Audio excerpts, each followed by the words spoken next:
सुनभन्दा ठुलो माया पारसलाई ऋणको भारी बोक्न दिएनन् सरस्वतीले। दर्शकबिन नमस्कार। आजको समयमा विवाह भनेपछि धेरै परिवारमा खुसीसँगै चिन्ता पनि जोडिएर आउँछ। विशेष गरी सुनका गहना तडक भडक र सामाजिक देखासेखीका कारण कतिपय परिवार आर्थिक रूपमा ठूलो दबावमा पर्ने गरेका छन्। विवाहको खुसी मनाउनु पर्ने बेला धेरै युवाहरू ऋणको बोझ बोक्न बाध्य हुने अवस्था देखिन्छ।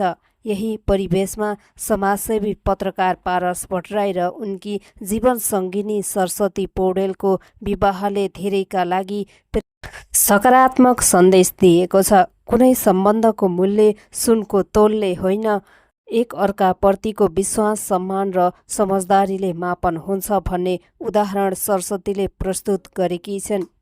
जस्तो धेरैले महसुस गरेका छन्, विवाहका नाममा हुने अनावश्यक खर्च र ऋणको भारी भन्दा भविष्यको खुसी जीवनलाई प्राथमिकता दिनुपर्छ भन्ने सोचले धेरैको मन छोएको छ। विवाह एक दिनको उत्साह मात्र हो, तर त्यसपछि सुरु हुने दाम्पत्य यात्रा जीवनभरको हुन्छ। यदि त्यो यात्राको सुरुवात नै ऋण र आर्थिक तनावबाट भयो भने त्यसले सम्बन्धमा समेत असर पर्न सक्छ। तर जहाँ एक अर्काको अवस्था बुझ्ने मन, साथ दिने भावना र माया हुन्छ, त्यहाँ भौतिक वस्तुको महत्त्व आफै कम हुँदै जान्छ। आज सुनको मूल्य बढ्दै जाँदा धेरै परिवारहरू आर्थिक दबावमा परिरहेका छन्। यस्तै अवस्थामा सरस्वतीको सोचले एउटा सकारात्मक सन्देश दिएको छ। जीवनलाई उज्यालो बनाउने कुरा सुनको चमक होइन, मनको उज्यालो हो। साँचो प्रेम त्यही हो जहाँ आफ्नो खुसी भन्दा पनि प्रिय व्यक्तिको सहजता र भविष्यको चिन्ता गरिन्छ। सरस्वतीले सम्बन्धको मूल्य गहनाभन्दा माथि राखेकी जस्तो देखिने यो उदाहरणले धेरै युवा युवती र परिवारलाई सोच्न बाध्य बनाएको छ।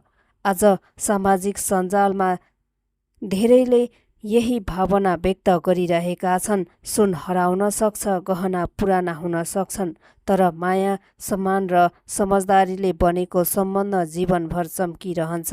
पारस र सरस्वतीको आगामी वैवाहिक जीवन सुख, शान्ति, प्रेम र सफलताले भरिपूर्ण होस् भन्दै सबैले शुभकामना दिएका छन्। दर्शकबिन, हाम्रो तर्फबाट पनि पत्रकार पारस भट्टराईलाई वैवाहिक जीवनको धेरै धेरै शुभकामना। दर्शकबिन, हामी भिडियोको अन्तिममा छौँ। तपाईँलाई हाम्रो भिडियो कस्तो लाग्छ?